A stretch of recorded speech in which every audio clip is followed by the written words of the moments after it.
Good morning. This is Sibel Blau from Northwest Medical Specialties. Thank you very much for this opportunity for me to present our experience with artificial intelligence tool in healthcare system.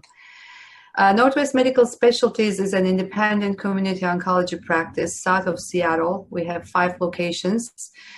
We have 13 APP, more than 250 employees, and a large research department. We have been involved with all sorts of value-based care programs. More than 80% of our patients are treated in an alternative payment model. We have participated in OCM and 5 other commercial VBC contracts. Our vision for value-based care started more than 5 years ago when we decided to develop a patient-centered oncology care model providing the highest quality and lowest cost cancer care. To do that, we had to find and create some innovative solutions to do quality reporting and practice transformation and efficiency. Of course, this takes a long time and long effort to change the behavior of the organization, especially physicians and all the other personnel, to be able to do reduce spending, improve outcomes, and manage risk. We had to base the information on data. So the data-driven behavioral change is what we focused on.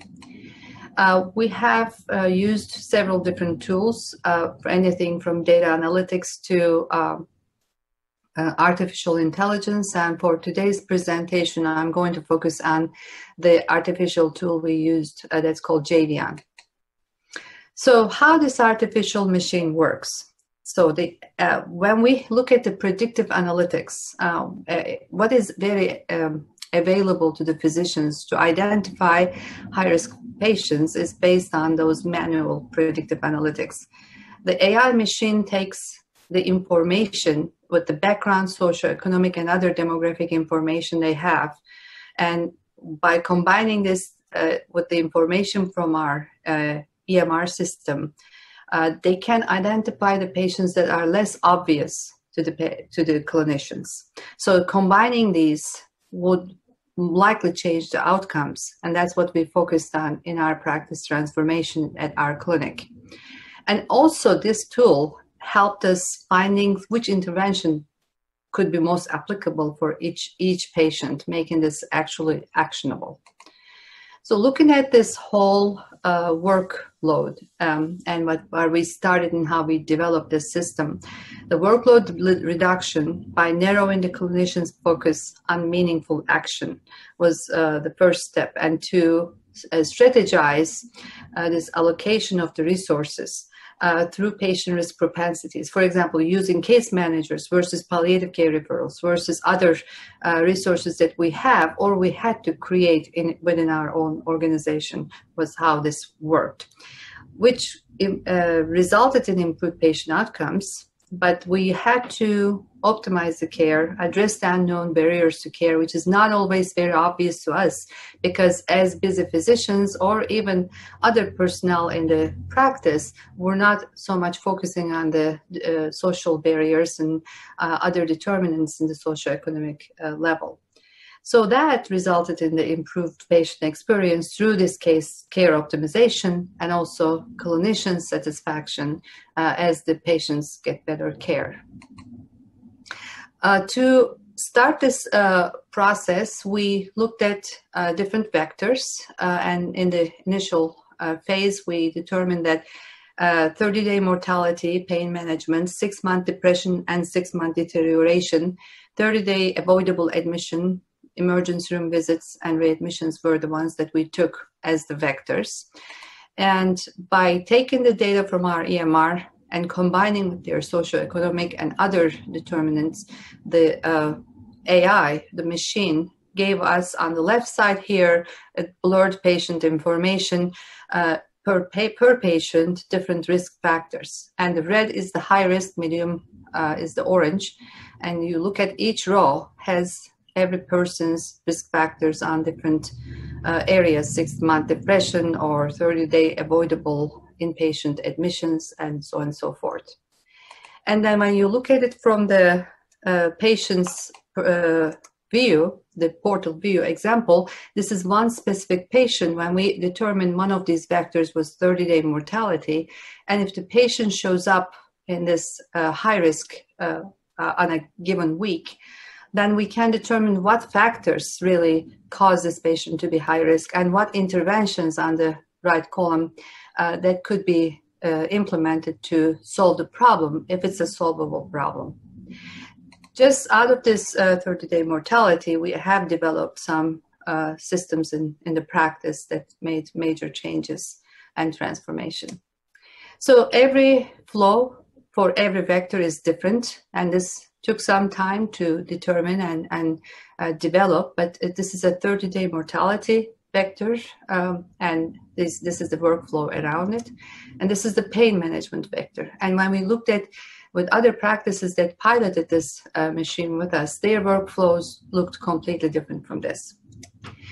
When we look at the whole process, this is really a continual practice improvement that involves many people that are involved with this regular meetings and determining what needs to be done to make it better and transform the practice, including myself and quality director, case manager, nurses, patient care coordinators working with different multidisciplinary team members.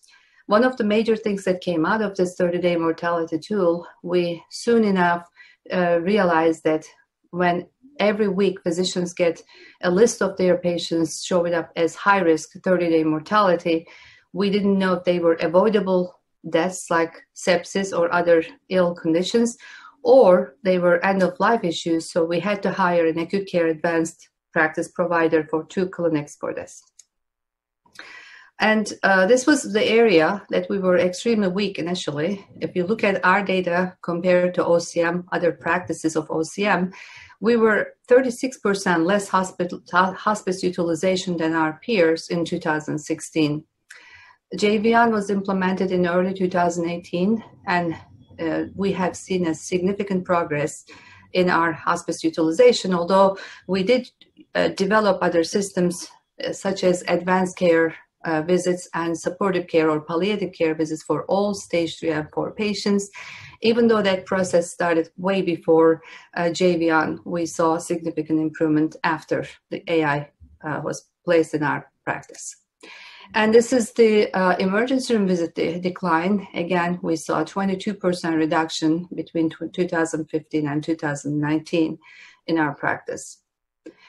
When we look at the different determinants, 6-month deterioration, 6-month depression, 30-day pain management, all of them have shown significant improvements after JVN tool was implemented.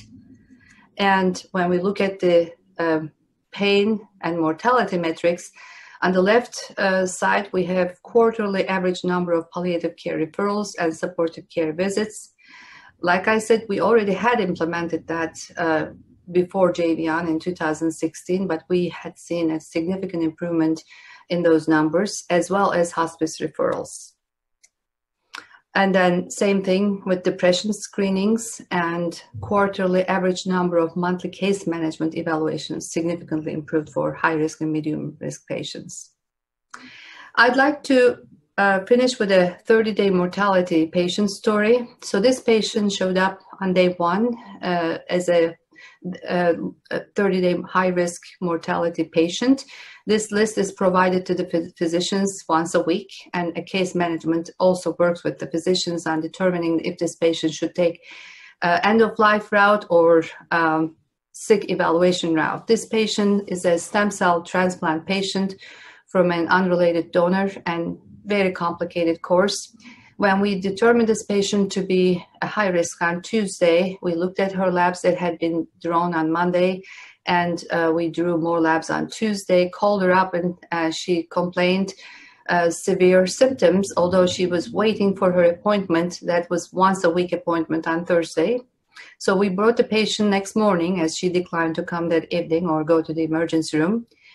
She was having progressive cough, shortness of breath, severe diarrhea, and that led to a direct admit. So we avoided emergency room admission for this patient. And she was found to have actually CMV enteritis, as well as GVHD exacerbation, and was diagnosed with RSV, upper respiratory infection pneumonia.